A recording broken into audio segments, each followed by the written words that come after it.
다 같이 일어나셔서 찬양을 부르면서 부활절 예배를 시작하도록 하겠습니다.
그가 말씀하셨던 대로 살아나셨느니라. 와서 그가 누우셨던 곳을 보라. 그러나 이제 그리스도께서 죽은 자 가운데서 다시 살아나사 잠자는 자들의 첫 열매가 되셨도다. 아멘. 부활의 아침을 허락하시고 죽음을 이기신 생명의 주님을 찬양하게 하신 하나님 아버지, 이 거룩한 부활주일에 주의 이름을 높이며 예배의 자리로 나아갑니다. 주님, 예수 그리스도의 부활은 절망을 소망으로 바꾸신 하나님의 능력이며 죄와 사망의 권세를 깨뜨리신 영원한 승리의 사건임을 고백합니다. 이 부활의 은총이 오늘 우리의 심령 가운데 새롭게 임하게 하옵소서. 그러나 주님, 부활의 기쁨을 노래해야 할 이때에도 미국과 이스라엘 그리고 이란 사이의 전쟁이 격화되며 중동 땅에는 여전히 화염과 폭음과 눈물이 멈추지 않고 있습니다. 수많은 생명이 죽고 상처 입고 가정이 무너지고 전쟁의 흔적이 깊어져가는 현실 앞에 우리의 마음이 무겁고 애통합니다. 주님, 이 모든 전쟁의 배후에 있는 인간의 죄와 탐욕을 불쌍히 여기시고 사람의 힘과 지혜로 결코 해결할 수 없는 이 상황 가운데 하나님의 주권적인 계획과 자비를 베풀어 주옵소서. 칼이 쟁기로 바뀌고 미움이 화해로 바뀌며 중동 땅에 참된 평화가 임하는 날이 속히 오게 하옵소서.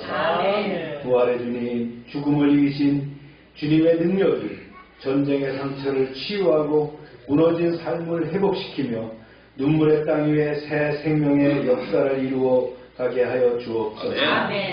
오늘 예배하는 우리 모두가 부활의 은총을 기억하는 데 그치지 않고 온전한 믿음의 자녀로 자라가게 하시며 부활의 증인으로 살아가는 삶이 되게 하옵소서.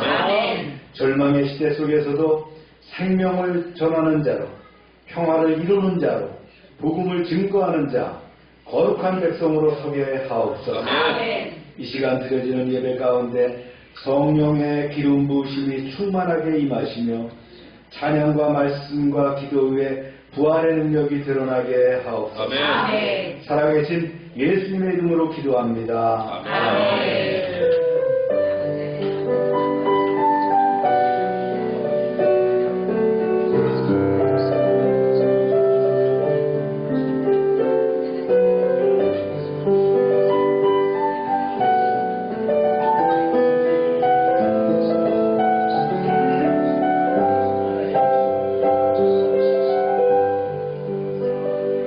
전능하사 천지를 만드신 하나님 아버지를 내가 믿사오며 그 외아들 우리 주 예수 그리스도를 믿사오니 이는 성령으로 임하사 동정과 마리아를 하시고 본디오 빌라도에게 고난을 받으사 십자가에 못 박혀 죽으시고 장사한 지 사흘 만에 죽은 자 가운데서 다시 살아나시며 하늘로 오르사 전능하신 하나님 그대한 자에게 있다가 저희로서 산 자와 죽은 자를 심판하러 오시리라. 성령을 믿사오며 거룩한 공의와 성도가 서로 교통하는 것과 죄를 사하는 것과 몸자에 사는 것과 영원히 사는 것을 믿사옵나이다. 아멘. 자리에 앉으시기 바랍니다.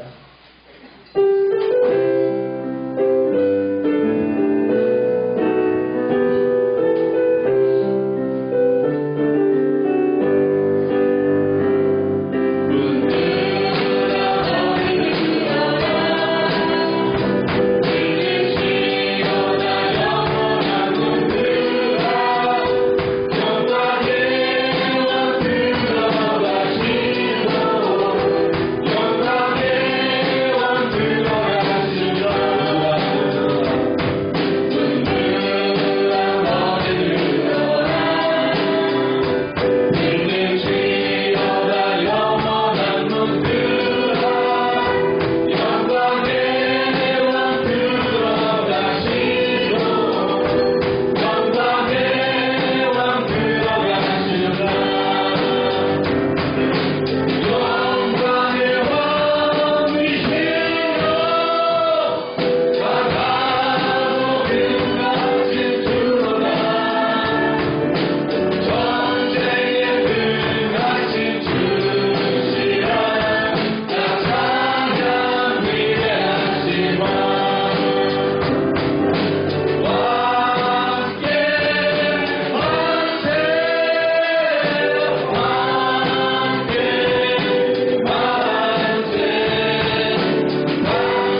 전쟁이 끝나야 됩니다.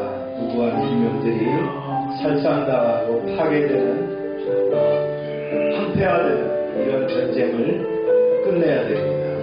하나님께서 개입하시고 간섭하셔서 전쟁을 끝내게 해달라고 기도하시길 바랍니다. 여러분의 기도의 제목을 주님 앞에 가감없이 내어놓으시길 바랍니다. 부활하신 주님께서 들으시고 응답하실 줄로 믿습니다. 주여 하고 기도합니다. 주여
주이신 하나님 아버지, 사망을 이기시고 부활하신 예수 그리스도를 찬양하며 이 거룩한 부활절에 우리를 예배의 자리로 부르시니 감사드립니다.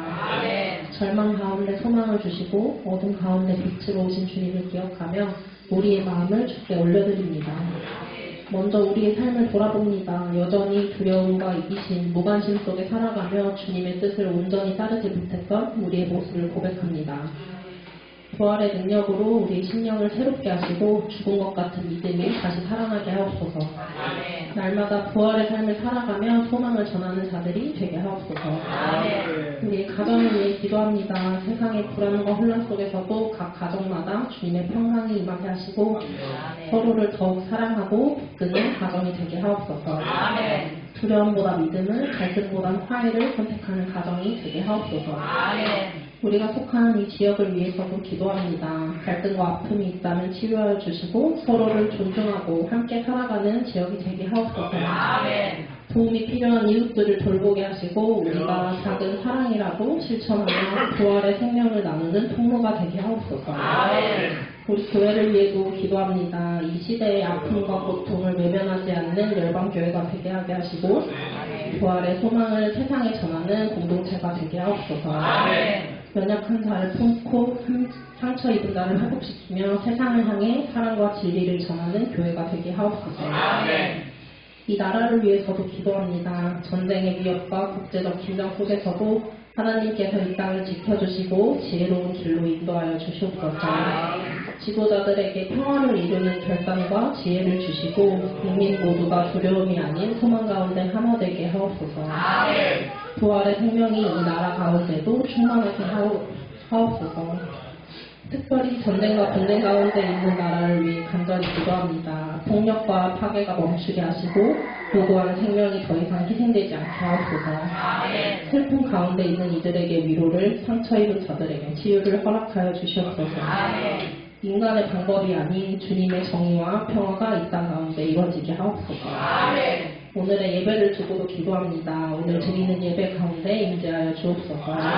우리의 찬양을 받아주시고 목사님을 통해 선포되는 말씀으로 부활의 능력이 우리의 삶 속에 실제가 되게 하옵소서. 죽음을 이기신 주님의 승리가 우리의 믿음이 되게 하시고 다시 살아나신 주님의 삶으로 증거하게 하옵소서. 사망 권세를 이기시고 다시 살아나신 예수 그리스도의 이름으로 기도드립니다.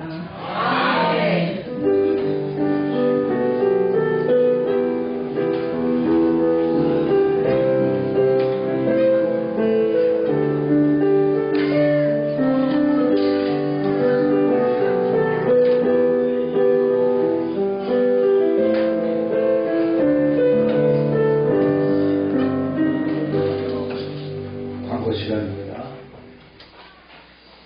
오늘은 부활주일입니다. 우리가 전도하며 큐티하는 거 생활해 주시고요.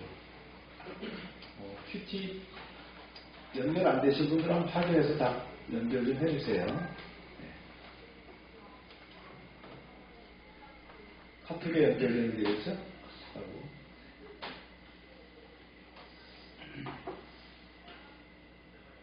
오늘 애차는 불고기와 딸기와 떡입니다.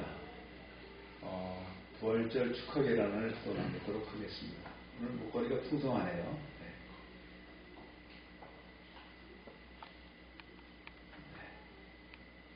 그것을 다 프로그램 진행하고요. 심화평가가 언제인가요? 6월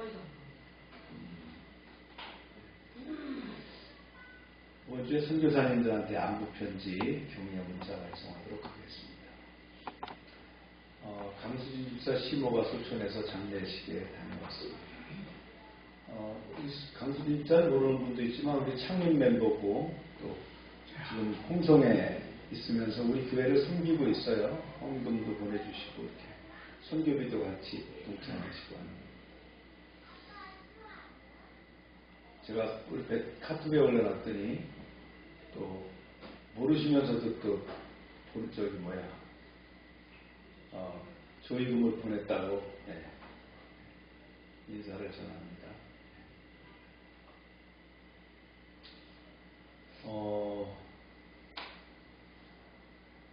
강수진 집사가 우리 교회를 계속 출석하다가 엄마 아버지가 있는 광천으로 가서 살겠다고 12년 전에 갔는데 간지 얼마 안 돼서 남편이 농장 일을 하다가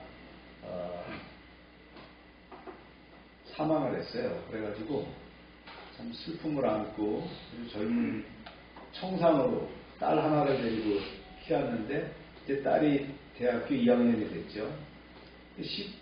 그 어머니가 얼마나 마음이 아팠겠어요. 김태영 집사가 우리 아들하고 동갑이에요. 그러니까 얼마나 마음이 아팠겠어요. 그런데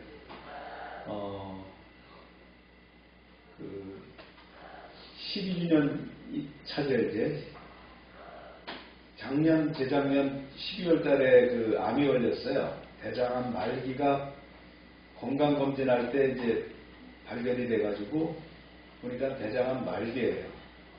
그래서 우리가 건강검진을 2년마다 한 번씩 하더라도 이걸 발견하지 못하면 이렇게 암이 깊어질 수 있으니까 건강검진할 때 좀 잘하는 데 가서 잘 해야 될 것 같아요. 네. 그래서 순천향병원에 갔다가 세브란스로 가서 이렇게 치료를 하셨는데 말기가 4기까지 됐으니까 치료가 안 되죠.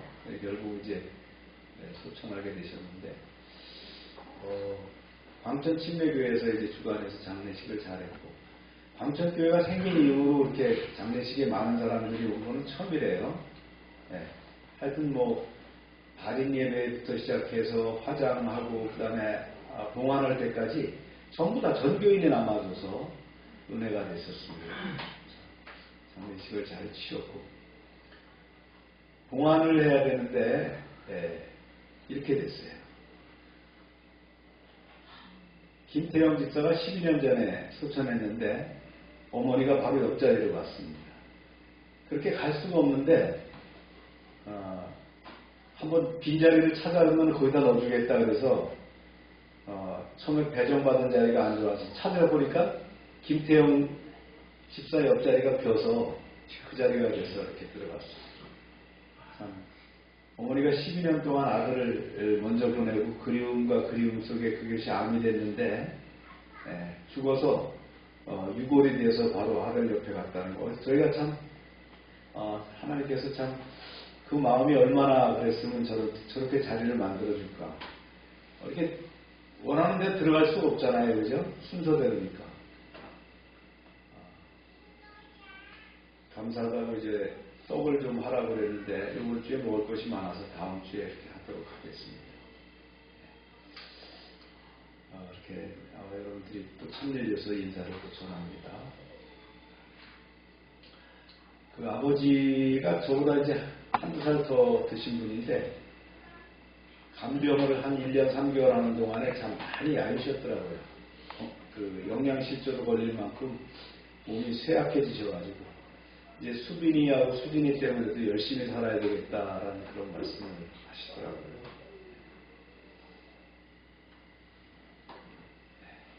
다 같이 읽겠습니다. 시작. 두려워하지 말라. 내가 너와 함께하리라. 놀라지 말라. 나는 내 하나님이 되리라. 내가 너를 굳세게 하리라. 참으로 너를 도와주리라. 참으로 나의 의로운 오른손으로 너를 붙들리라. 오늘 말씀입니다. 몇 절 읽겠습니다. 시작. 천사가 여자들에게 말하여 이르되 너희는 무서워하지 말라. 십자가에 못 박히신 예수를 너희가 찾는 줄을 내가 알노라. 그가 여기 계시지 않고 그가 말씀하시던 대로 살아나셨느니라. 와서 그가 누우셨던 곳을 보라. 그들이 장로들과 함께 모여 의논하고 군인들에게 돈을 많이 주며 이르되 너희는 말하기를 그의 제자들이 밤에 와서 우리가 잘 때 그를 도둑질하여 갔다 하라. 11제자가 갈릴리에 가서 예수께서 지시하신 산에 이르러 예수를 배웠고 권세하나 아직도 의심하는 사람들이 있더라. 기도합니다. 하나님, 부활주일의 말씀을 선포하고자 합니다. 종은 부지하지만 하나님께서 지혜와 능력과 명철을 더하여 주셔서 하나님의 뜻을 그대로 증거하게 하여 주옵소서. 예수님의 이름으로 기도합니다. 아멘. 사랑하는 여러분, 부활주일은 단순한 기념이 아니라 예수 그리스도를 믿는 자에게만 허락된 은혜의 선포가 이루어지는 날인 줄로 믿습니다. 부활의 축복, 이 축복은 하나님의 자녀된 자들이 누리는 특권입니다. 예수님께서 첫 열매로 부활하셨기 때문에 우리도 생명의 길을 열어주셨습니다. 이 부활은 과거의 단회적 사건이 아니라 십자가 은총으로 구원받은 성도들에게 이어가는 현재의 능력입니다. 그래서 우리는 부활을 기억하는 자들로 그 생명을 누리면서 살아가시기를 축복합니다. 소천하신 김미순 권사님, 강수진 시모죠. 강수진 집사의 시모는 원래 호리호리 하셨어요. 그래서 40몇 킬로 48kg 고회를 나가셨던 분인데 암이 걸리고 특히 대장암은 못 먹잖아요. 그죠? 대장암이 걸리니까 몸이 빠지니까 30몇 kg까지 이렇게 줄어들지 않습니까? 부활하게 되면 어떻게 돼요? 완전한 모습으로 부활하는 거죠. 나는 부활하지 않겠다는 분 한번 보세요. 부활하지 않겠다. 부활하지 않는 몸은 그렇죠? 나이 들면 다 늙고요. 저처럼 흰머리가 생기고 주름이 깊어지고 오장육부가 약해져서 결국은 육신의 생명이 죽게 됩니다. 그렇죠? 그러나 부활하게 되면 어떤 모습으로 나타난다고요? 완성체, 가장 완성된 나의 모습, 자신의 모습으로 부활하게 되는 거예요. 할렐루야. 부활의 신앙은 기독교 신앙의 가장 대표적인 특권입니다. 다른 신앙에서 부활한다 이런 게 없어요. 심지어는 누구도 부활한다고 안 믿어요. 유대인들도 부활을 안 믿어요. 그들은 개인적 부활이 아니라 집단적으로 부활할 거라고 생각하는 거예요. 자기 민족이 부활할 거라고 생각하는 거예요. 이 부활이라고 하는 은총은 하나님이 우리에게 주신 믿는 자에게만 주시는 프리빌리지, 특권이라는 걸 믿으시길 바랍니다. 그래서 오늘 말씀을 먼저 쭉 좀 우리가 나눠보겠어요. 사흘 만에 부활하셨죠. 시작. 안식일이 다 지나고 안식후 첫날이 되려는 새벽에 막달라 마리아와 다른 마리아가 무덤을 보려고 갔더니 남자들이 간 게 아니에요. 여성들이 믿음이 있죠. 또 이 마리아와 또 다른 마리아가 무덤에 갔는데 그들이 부활한 예수님 만나려고 간 거 아니에요. 왜 갔어요? 안식일이 지나고 나서 이제 가서 돌보기 위해서 갔어요. 그리고 그런 상황이 됐다는 거예요. 예수님은 무덤에 잘 계시겠지? 부디 아무 일이 없어야 될 텐데 그러면서 걱정하면서 갔어요. 두 여인이 조마조마한 심정으로 예수님 무덤 가까이 갔을 때 놀라운 일이 일어났죠. 갑자기 지축이 흔들리면서 지진이 일어나고요. 동시에 천사가 말이죠. 하늘에서 내려와서 무덤 입구를 막고 있던 돌을 굴렸어요. 그리고 그 돌 위에 앉았어요. 천사의 얼굴이 광채가 났어요. 어찌된 일이지? 이 사람들은 누구지? 무덤을 지키고 있던 경비병들이 얼마나 놀랐겠어요? 지진이 나고 말이죠. 이런 일이 나니까 놀라가지고 땅에 바짝 엎드려 있는 그런 상태입니다. 바로 그 시점에 두 여인이 예수님 무덤에 도착했다는 거예요. 자, 이런 상황입니다. 시작. 큰 지진이 나며 주의 천사가 하늘로부터 내려와 돌을 굴려내고 그 위에 앉았는데 그 형상이 번개같고 그 옷은 눈같이 흰거늘 지키던 자들이 그를 무서워하여 떨며 주 사람과 같이 되었더라. 이런 상황이 됐다는 거예요. 그때 하늘에서 온 주의 천사가 두 여인에게 얘기를 합니다. 이렇게 얘기를 했어요. 시작. 천사가 여자들에게 말하기를 너희는 무서워하지 말라. 십자가에 못 박히신 예수를 너희가 찾는 줄을 내가 아노라. 그가 여기 계시지 않고 그가 말씀하시던 대로 살아나셨느니라. 와서 그가 놓으셨던 것을 보라. 누구십니까? 그러겠죠, 여인들이. 우리 주님이 살아나셨다고요? 그게 정말입니까? 그러시면 이제 계속 진행되는 거예요. 시작. 또 가서 그의 제자들에게 이르되 그가 죽은 자 가운데서 살아나셨고 너희보다 먼저 갈릴리로 가시나니 거기서 너희를 배우리라 하라. 보라 내가 너희에게 이르느니라 하거늘. 천사가 얘기하는 거예요. 그렇다. 그러니 너희는 속히 가서 그분의 제자들에게 가서 전해라. 예수께서 죽은 자들 가운데서 다시 살아나 그들보다 먼저 갈릴리로 가실 테니 거기서 그분을 뵙도록 하라. 나는 이 말을 분명히 너한테 전했다. 이렇게 확정하는 거예요. 갈릴리. 왜 갈릴리로 가시라 그럴까요? 제자들에게 왜 갈릴리로 가라 그랬을까요? 여러 의미가 있겠지만 갈릴리가 처음 부름을 받던 제자들이 부름을 받았던 곳이잖아요. 사실은 제자들이 실패했죠. 믿음에 실패한 거 아니에요. 예수님 붙잡혀가고 다 도망가고 말이죠. 부인하고 이렇게 있잖아요. 그래서 다시 원점으로 돌아가서 거기서 지상명령을 주시기 위해서 이제 거기서부터 다시 출발하기 위해서 다시 그 원점으로 보내는 거예요. 네. 그런 상황이 이제 이렇게 진행이 됐다는 거예요. 이때 이제 여자들이 달려가게 되겠죠. 시작. 그 여자들이 무서움과 큰 기쁨으로 빨리 무덤을 떠나 제자들에게 알리려고 다니지 않았대. 네. 그때 제자들은 6월절 만찬을 가졌던 그 다락방에서 옹기종기 모여 앉아서 두려움에 떨고 있었을 때입니다. 여인들이 부지런히 달려가다가 가는 도중에 갑자기 예수님 앞에 누가 나타났어요? 예수님이 딱 나타나신 거예요. 그리고는 그 여인들에게 부드럽게 말씀하셨죠. 네, 시작. 예수께서 그들을 만나 이르시되 평안하냐 하시거든 여자들이 나아가 그 발을 붙잡고 경배하니. 평안하냐가 샬롬이죠. 이스라엘 인사입니다. 샬롬. 그러면서 주님 그렇게 됐어요. 여인들은 그 자리에 엎드려서 예수님의 발을 붙잡고 경배를 드렸는데 그때 예수님이 미소를 지으면서 얘기하셨죠. 이렇게 말씀하시는 거예요. 이에 예수께서 이르시되 무서워하지 말라. 가서 내 형제들에게 갈릴리로 가라. 거기서 나를 보리라 하시니라. 네. 여기서 이제 예수님 뭐라 그랬죠? 앞에서 천사가 한 말을 다시 한번 확인시켜 주면서 특별히 제자들을 뭐라고 불렀어요? 네, 형제들이라고 부르셨어요. 주님 말씀하신 바 있어요. 자기의 형제는 누가 형제냐? 영적인 형제자매가 자기의 형제자매라고 얘기하는 거예요. 육신이 아니라 하나님 뜻대로 살아가는 사람이 자신의 형제여 자매라는 거예요. 우리가 예수를 형으로, 네, 그렇죠? 예수님을 오빠로 사는 줄로 믿으시길 바랍니다. 왜냐하면 형제 자매라고 했으니까. 그렇죠? 네. 그런데 이제 문제는 어떤 문제가 생겼어요? 경비병들이 거기 있었잖아요. 이 로마 경비병들이거든요. 이 로마 경비병들을 대제사장에게 주어서 무덤을 지키라고 했어요. 그걸 누가 요청했냐면 대제사장이 요청했거든요. 훔쳐갈지 모르니까 병사들을 주시면 보초를 세우겠습니다. 그러니까 데리고 가라고 했어요.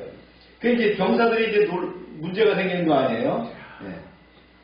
그래서 이 경비병들 중에 몇몇이 이제 대제사장에 쫓아가고 얘기했겠죠. 시작. 여자들이 갈 때 경비병 중 몇이 손에 들어가 모든 대리들 대제사장들에게 알리니. 대제사장이 먼저 보고를 받고는 기겁을 했죠. 그래서 자기네들끼리 이걸 어떻게 처리해야 되지? 이 상황을 머리를 맞대고 끙끙거리고 논의를 했어요.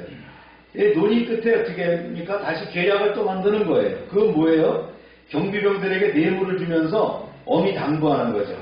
네, 이렇게 당부했어요. 시작. 그들이 장로들과 함께 모여 의논하고 그들에게 돈을 많이 주며 이르되 너희는 말하기를 그의 제자들이 밤에 와서 우리가 갈 때 그를 도둑질하였다. 네, 이 말이 이제 유대사에 널리 퍼지게 됐다는 거예요. 도둑질 당했다. 하여튼 그때나 지금이나 뭘 매기면 되는 거죠. 네, 네. 뭔가 이렇게 매기면 되는 거예요. 네, 그런 상황이 일어났다는 거예요. 계속합니다. 시작. 만일 이 말이 도둑에게 들리면 우리가 범하여 너희로 부심하자 하니.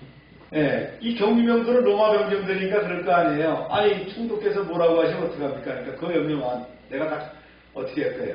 내가 다 쉴드를 칠게. 그렇게 얘기했던 거예요. 지금으로 말하면. 네, 네네 알겠습니다. 그러고는 이제 돈을 받은 대로 그렇게 이제 소문을 내게 됐다는 거예요. 시작. 그들이 돈을 받고 가르친 대로 하였으니 이 말이 오늘날까지 유대인 가운데 두루 퍼지니라. 네, 이런 상황이 됐다는 거예요. 그 다음에 이제 마태복음에는 제자의 사명들이 나옵니다. 여인들이 와서 얘기를 했을 거 아니에요. 다락방에 와서 예수님을 만났다라고. 그러니까 진짜 만나느냐 그러면서 이제 얘기를 할 거 아니에요. 갈릴리로 가라고 하셨습니다. 그래서 갈릴리로 가는데 여기 중간에 생략된 얘기가 있는 거예요. 다른 그 복음서에는 나와 있는데 이제 생략되고 제자들이 이제 어디로 갔어요? 갈릴리로 간 얘기가 나오는 거예요. 시작. 요한주자가 갈릴리에 가서 예수께서 지시하신 산에 이르러. 네, 예수님과 만나기로 했던 그 산에 이르러. 그 산이 어디겠어요? 갈릴리 호숫가 어디겠죠, 그렇죠? 네, 거기서 만나게 됐다는 거예요. 근데 거기서 예수님이 짠하고 나타나십니다. 샬롬, 평안하냐? 예수님 꼭 평안하냐를 물으셨어요. 그래서 오 주님 하면서 만나게 됩니다. 그런데 그때도 어떤 사람이 있다고요? 시작. 예수를 배웠고 권대하나 아직도 의심하는 사람들이 있다. 네. 그렇죠. 죽은 사람이 살아온다는 것은 의심할 수밖에 없는 그런 상황이었을 거예요. 정말 예수일까? 네. 도마 같은 사람은 의심하니까 손가락을 넣으라고 하지 않습니까? 그러면서 자 일어나라. 이제 내가 너희들에게 사명을 주겠다.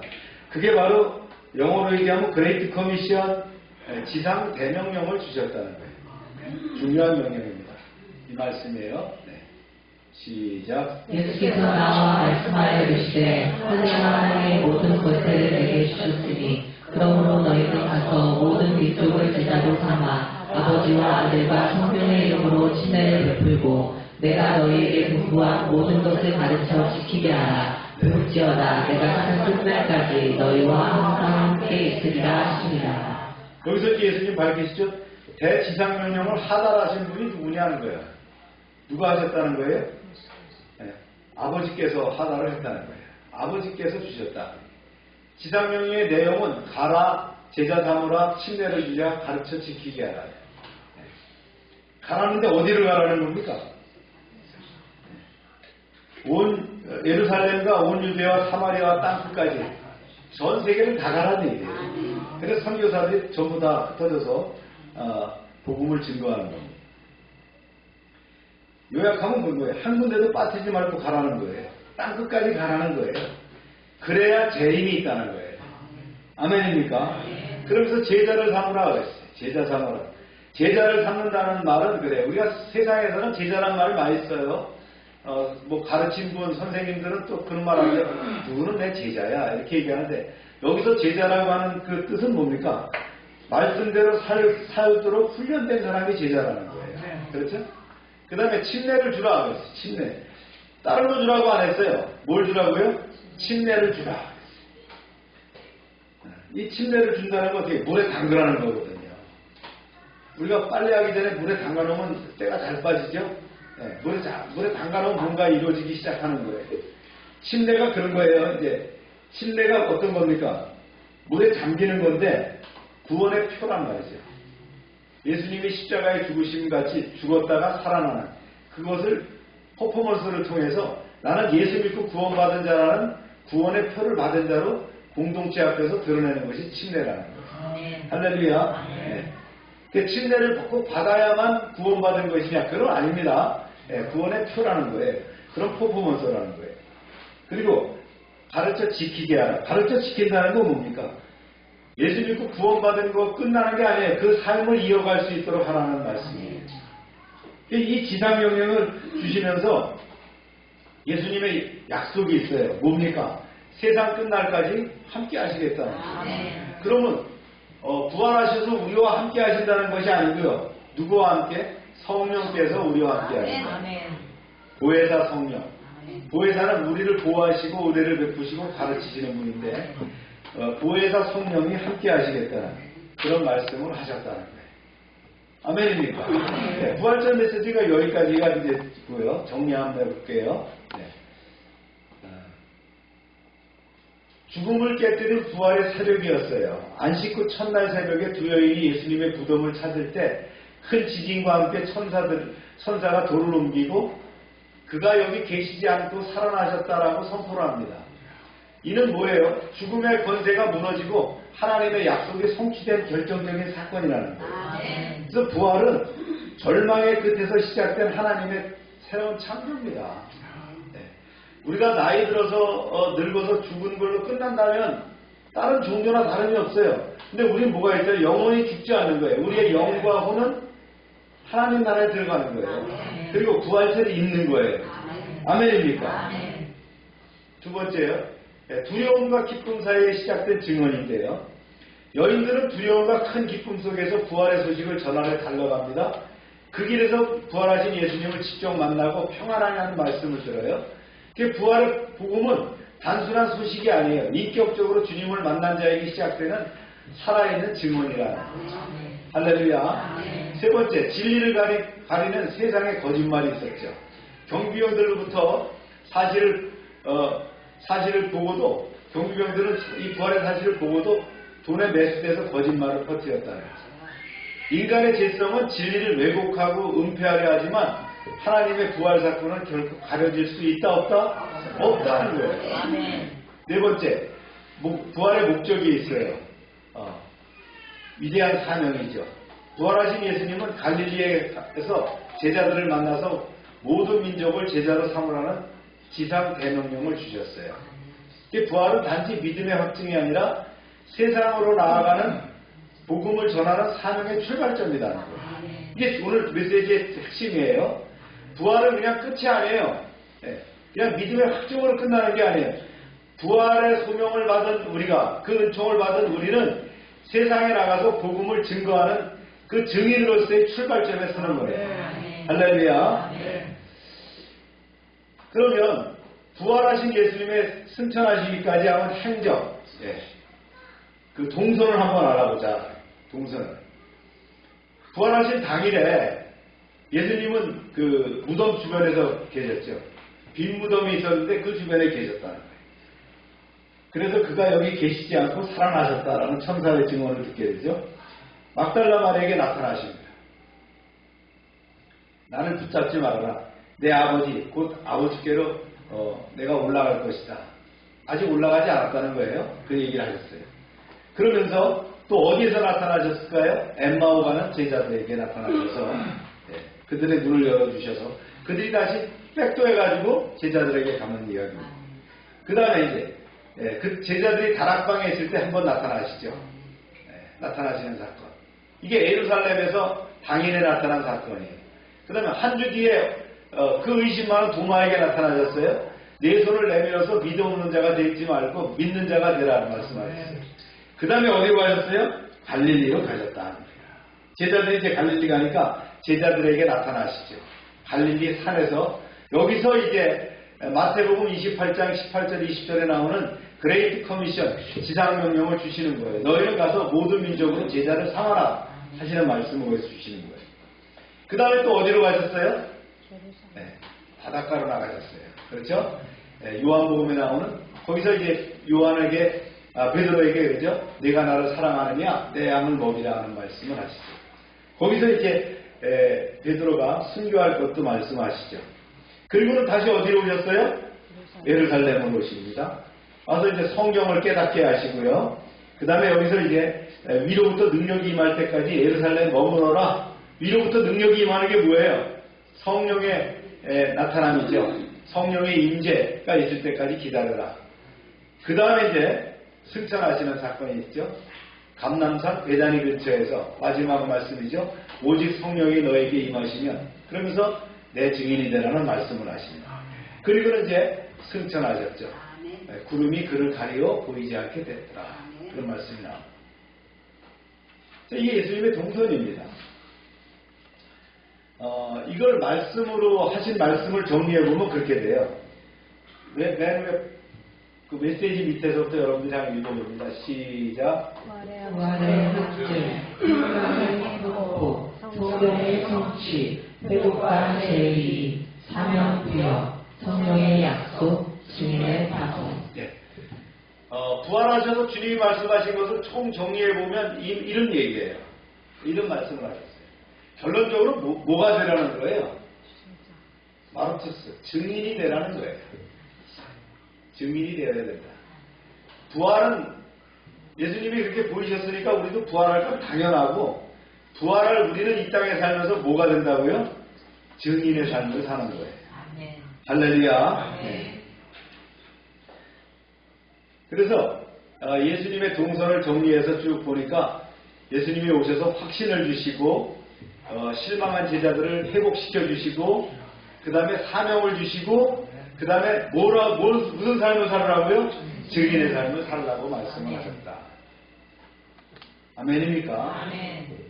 그런데 이렇게 확실히 하셨는데 왜 지금 유대인, 지금 전쟁하고 있는 이스라엘은 아직도 그 내용을 모르고 있느냐는 거예요. 답답하죠?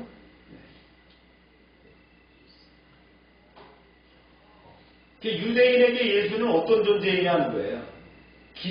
우리가 믿는 기독교 이 십자가 구원을 어떻게 인식하고 있는가? 그걸 다시 한번 짚어보고자 합니다. 첫 번째는요, 그들이 예수 그리스도 자체를 메시아로 인정하지 않았다는 거예요. 이유는 명확합니다. 메시아는 이스라엘을 회복하고 세계 평화를 유지하고 또 성전을 회복해야 된다고 생각했는데, 그런데 예수님 당시에는 로마 지배가 계속됐고 정치적 해방이 이루어지지 않았다는 거예요. 그래서 예수님은 메시아가 아니다 이렇게 치부하는 거예요. 안타깝죠? 네. 믿음의 눈이 어두워지면 이런 상황이 이루어지는 거예요. 그래서 그들은 그냥 예수님을 어느 존재로 역사적인 인물, 종교적인 어떤 교사, 랍비 정도로 생각한다는 거예요. 또 논쟁하는 인물, 하나님의 아들로서는 받아들일 수가 없다는 거예요. 하나님이라는 걸 받아들일 수가 없다는 거예요. 신성에 대한 그 강한 거부를 갖는데 왜 그러냐면요, 유대교는 철저한 유일신앙입니다. 그래서 하나님 외에는 다른 존재를 하나님으로 인정하지 않는다는 거예요. 삼위일체에 대한 것을 인식하지 못하는 거예요. 그래서 우상 숭배로 간주합니다. 그래서 예수님의 신성 선언은 뭐예요? 유대인들에게 매우 받아들이기 어려운 주장이다. 이걸 우리가 이해할 수 있어야 돼요. 그들의 믿음의 각도가 바로 그렇다. 그럼 십자가에서 죽으심에 대한 유대인의 인식은 어떠냐는 거예요. 누구 때문에 사실 십자가에 달리셨죠? 예, 유대인들, 특히 대제사장과 서기관들, 장로들이 예수님을 고발해서 죽게 했잖아요. 그런데 이들은 예수님의 죽음을 뭘로 받아들이느냐? 저주받은 죽음으로 이해하는 거예요. 구약 율법에 따르면 신명기 21장에 나옵니다. 나무에 달린 자마다 하나님께 저주받은 자다. 따라서 십자가 처형을 받은 가장 수치스럽고 참 그러한 존재인 예수 그리스도를 메시아로 받아들일 수가 없다는 거예요. 메시아가 죽었다는 것은 인정할 수 없는 거예요, 이들이. 왜냐하면 자기네가 메시아를 죽인 게 되잖아요. 인정할 수 없는 거예요. 그래서 그들에게 물어보면 뭐라고 답변하냐? 나무에 달린 자마다 저주받은 자다. 예수는 메시아가 될 수가 없어, 이렇게 얘기한다는 거예요. 우리는 나무에 달린 자마다 저주를 받았어요. 누구 대신에? 우리 때문에, 나 때문에. 이게 완전히 이게 믿음의 각도가 달라지는 거예요. 뭘 이해 못해서 십자가 이해가 안 되는 거예요. 그래서 메시아가 기대와 정반대였다는 거예요. 유대인이 기대하는 메시아는 승리의 왕이에요. 다윗과 같은 통치자예요. 하지만 예수님은 나귀를 타고 오셔가지고 고난을 당하고 십자가에 죽으셨어요. 그래서 패배한 메시아는 있을 수 없다, 이런 결론에 이른다는 거예요. 기독교의 십자가 구원론에 대한 인식이 다르기 때문이라는 거예요. 네. 이해가 되지 않는 개념이라는 거예요. 대속이라는 개념. 네. 이 리디프천이라는 이 대속이라는 개념을 그들은 이해를 못해요. 우리 기독교에서는 예수께서 우리를 대신해서 죽으셨다. 그러나 유대교의 기본적 죄는 뭐예요? 각 사람이 책임지는 거야. 왜 네가 죽어? 이렇게 얘기하는 거란 말이에요. 그래서 회개와 율법 준수가 가장 중요하다고 보는 거죠. 누군가가 대신 죽어서 죄를 사해준다는 개념을 받아들일 수 없다는 거예요. 자기네가 제사 지낼 때 말이죠. 구약의 그 동물들이 다 안수를 받으면 어떻게 합니까? 죄가 전가돼갖고 죽으면 이 원리를 다 알면서도 사람에겐 적용을 못하는 거예요. 예수라는 사람한테 적용을 못한다는 거예요. 예, 그들은 희생제사의 개념에 차이가 있는데 제사는 회개의 표현인데 우리는 반면에 기독교는 어떻게 합니까? 예수님이 화목제물이 되어서 죽었다라고 하는 거잖아요. 그죠? 이 차이가 결정적이다.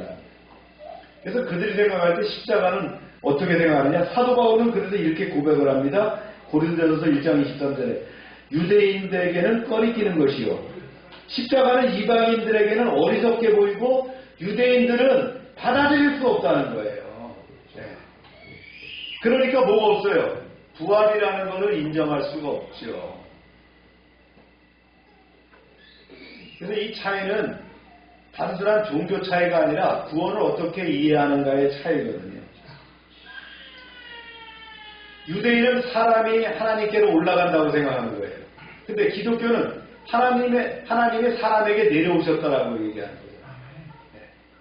네. 유대에게는 십자가는 저주였지만 우리에게는 십자가가 구원입니다. 그들이 걸림돌로 본 그 십자가가 우리를 살리는 생명의 길이 되었다는 거예요. 이런 차이가 있다는 거예요. 그래서 그들은 예수 그리스도의 십자가의 죽으심은 이해할 수 없다는 거예요. 저주받은 자라 이렇게 치부하는 거예요. 그래서 예수의 부활을 믿겠어요? 안 믿겠어요? 그들이. 십자가를 못 믿기 때문에. 그래서 땅끝까지 증거하는데 이스라엘에 예루살렘에 복음이 증거될 때에 주님이 오신다는 거예요. 성경은 바로 그렇게 얘기를 하고 있는 거예요. 그들이 수천 년 동안 율법을 공부하고 믿어왔다고 하지만 그들이 진짜 믿음을 누굴 못 봤어요? 메시아를. 그들이 메시아라고 이렇게 구원을 강구했는데 메시아가 왔을 때 정작 메시아를 못 알아보고 그를 십자가에서 죽였다. 여러분, 우리가 부활을 이해하고 십자가를 이해한다는 것이 바로 주님께서 우리에게 은총을 베푸셨다는 걸 확신하시길 바랍니다. 오늘의 말씀의 적용입니다. 네. 부활의 은총은 증인의 삶으로 간다는 거예요. 그래서 부활은 과거의 사건이 아니라 우리 삶을 바꾸는 현재의 능력이라는 거예요. 그래서 예수님의 부활은 죽음을 이기신 승리뿐만이 아니라 우리를 새로운 삶으로 부르시는 하나님의 초청이에요. 그래서 우리는요, 그 부활의 은총이 우리를 어디로 이끄는지를 묵상해야 될 것이다. 그 첫 번째가 뭐냐? 부활은 절망을 깨뜨리는 하나님의 능력이라는 거예요. 천사는 말합니다. 너희는 무서워하지 말라. 그가 여기 계시지 않고 살아났다는 거예요. 여인들이 마주쳤던, 예수님을 무덤에 찾아갔던 여인들이 마주쳤던 현실은 절망이었어요. 그러나 하나님은 그 절망에 대해서 생명의 역사를 일으키셨죠. 우리의 삶에도 마찬가지예요. 무덤과 같은 상황이 있을 수도 있어요. 네. 저도 목사기 때문에 뭐 장례식장에 가서 막 이렇게 울거나 그러진 않는데, 그냥 장례식장에 갔는데 그냥 눈물이 그냥 나는 거예요. 우리 같이 갔던 그 식구들이 다 펑펑 울었어요. 네. 그렇지만 그게 절망만은 아니에요. 그 뒤에 뭐가 있다는 걸 알아요? 우리는 그 김미순 집사님이 하늘나라에 들어갔고 부활체를 입는다는 걸 우리는 알기 때문에, 부활해서 우리가 다시 만날 걸 알기 때문에, 하늘나라에 가면 만날 걸 알기 때문에 그런 소망을 갖고 있다는 거예요. 그래서 부활은 절망을 깨뜨리는 하나님의 능력이라는 거예요. 이것이 언제라고요? 현재라는 거예요. 우리가 그 은총을 받고 살아가고 있다는 거예요. 할렐루야. 두 번째, 부활을 만난 사람은 뭐예요? 반드시 증인이 되더라는 거예요. 그렇죠? 그 여인들이 또 빨리 가서 제자들에게 이르되, 부활의 소식을 듣고 가만히 있을 수 없어요. 두려움과 기쁨 속에서 달려갑니다. 부활은 경험으로 끝나지 않아요. 반드시 전파로 이루어진다는 거예요. 진정으로 부활을 믿는 사람은 그 사실을 전할 수밖에 없다는 거예요. 세 번째는요, 세상은 부활을 부인합니다. 복음은 결코 막을 수 없어요. 종교 지도자들은 돈으로 말이죠, 진실을 덮으려 했어요. 그러나 진리는 가려질 수 없다는 거예요. 오늘날에도 세상은 부활을 의심하고 왜곡합니다. 그러나 복음은 사람의 말이 아니에요. 하나님의 능력이기에 사라지지 않는다는 거예요. 네 번째는요, 부활의 은총은 위대한 명령으로 이어간다는 거죠. 그래서 그렇습니다. 그러므로 너희는 가서 모든 민족을 제자를 삼으라. 그래서 우리가 땅끝까지 복음을 증거해야 됩니다. 우리에게는 이미 하나님이 그레이트 커미션, 위대한 지상 명령을 내렸어요. 작전 명령을 내리셨어요. 우리가 해야 될 일은 뭐예요? 돈 많이 벌어갖고 아파트 평수도 막 늘리고 전원에 딱 좋은 멋있는 집도 짓고 그렇게 사는 건 복이에요. 그러면서 뭐 해야 된다고요? 복음을 증거하는 거예요. 네. 여러분 복음을 증거하려면 뭐가 있어요? 뭐니 해도 뭐니가 있어야 돼요. 그래서 우리가 위로부터 신령한 복, 땅에 기름진 복을 받아서 잘 살 뿐만 아니라 복음을 증거하는데 우리가 투자할 수 있어야 돼요. 또 내가 현장에 갈 수 있는 그런 경제력을 갖고 있어야 된다. 아멘입니까? 왜요? 우리는 부활의 증인이기 때문입니다. 그래서 부활하신 주님이 명령하셨죠? 부활은 끝이 아니라 시작이다. 은혜는 사명으로 이어지게 됩니다. 우리는 부활의 증인으로 부름을 받았어요. 그래서 가야 되는 거예요. 어디로요? 복음을 증거할 장소로 가야 되는 거예요. 그것이 학교가 될 수 있고요. 병원이 될 수가 있어요. 직장이 될 수가 있어요. 저 땅끝이 될 수가 있는 거예요. 예루살렘이 될 수가 있는 거예요. 가서 어떻게 합니까? 제자를 삼아야 되는 거예요. 말씀을 증거하고 복음을 증거하고 그들이 그렇게 삶을 살도록 가르쳐 지켜야 되는 거예요. 그리고 주님 약속하셨죠. 볼지어다 내가 세상 끝날까지 너희와 함께하리라. 우리가 땅끝까지 가서 복음을 증거할 때 삶의 현장에서 복음을 증거할 때 함께 하시겠다는 거예요. 그래서 부활은 단지 믿어야 할 교리가 아니라 살아내야 할 삶이라는 거예요. 빈부담에서 시작됐지만 이 부활의 은총은 우리를 향해서 말합니다. 이제 너희가 뭐가 돼야 된다고요? 증인이 돼야 된다. 증인이 돼야 된다. 걸 말씀합니다. 이제 너희가 증인이 되라. 부활을 경험한 사람은 더 이상 과거에 머물지 않죠. 세상에 나가는 복음을 전하는 삶을 살아갑니다. 이번 부활주일이 우리 모두가 다시 한번 부활의 증인으로 일어나는 은혜의 시간이 되기를 축원합니다. 기도합시다.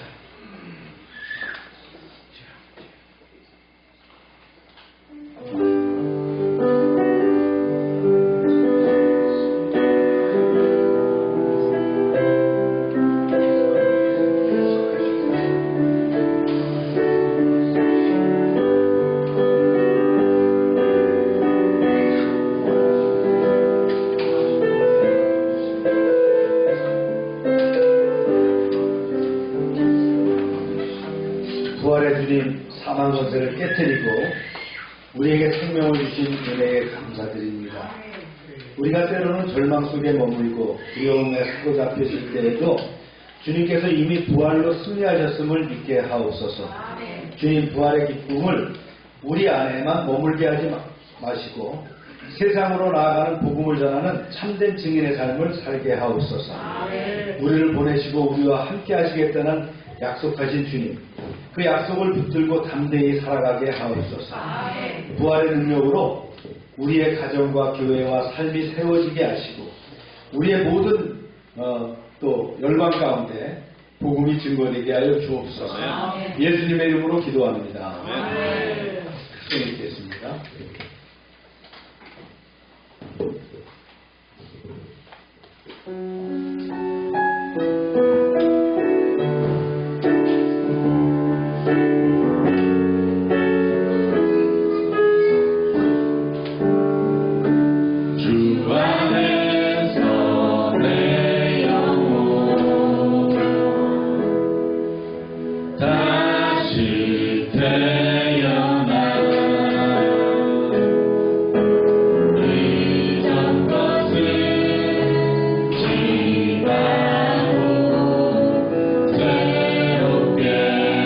새롭게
이어서 우리 축도함으로 예배를 마칩니다.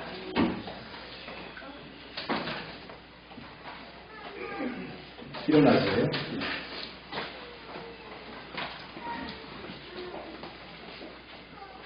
우리 아픈데 손을 대고 기도하시기 바랍니다.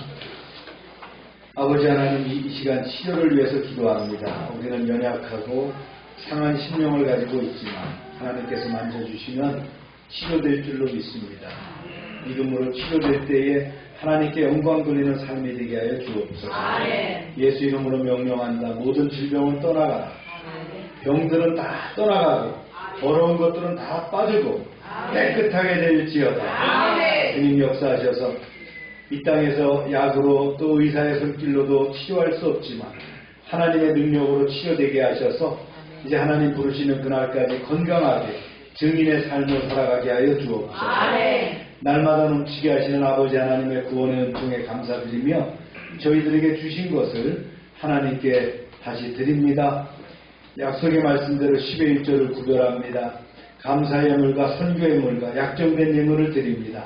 주님, 30배, 60배, 100배로 차고 넘치게 채워 주옵소서. 황충을 금하여 주시고 과실이 기한 전에 떨어지지 않게 하시고 우리의 기업과 사업장이 아름답게 하여 주옵소서. 주님의 보호가 눈동자처럼 드러나게 하여 주옵소서. 하나님의 말씀을 삼가듣고 그 명령대로 사는 백성들을 축복하셔서 세계 모든 민족 위에 뛰어나게 하여 주옵소서. 우리가 말씀대로 순종하면 모든 복이 우리에게 그대로 미칠 줄로 믿습니다. 성읍에서도 복을 받고 들에서도 복을 받고 몸의 소생과 토지의 소산과 짐승의 새끼와 우양의 새끼가 복을 받으며 광주리와 떡반죽 그릇이 복을 받으며 들어와도 복을 받고 나가도 복을 받게 하여 주옵소서. 대적이 일어나 우리를 치료할지라도 한 길로 왔지만 7길로 도망가게 하여 주옵소서.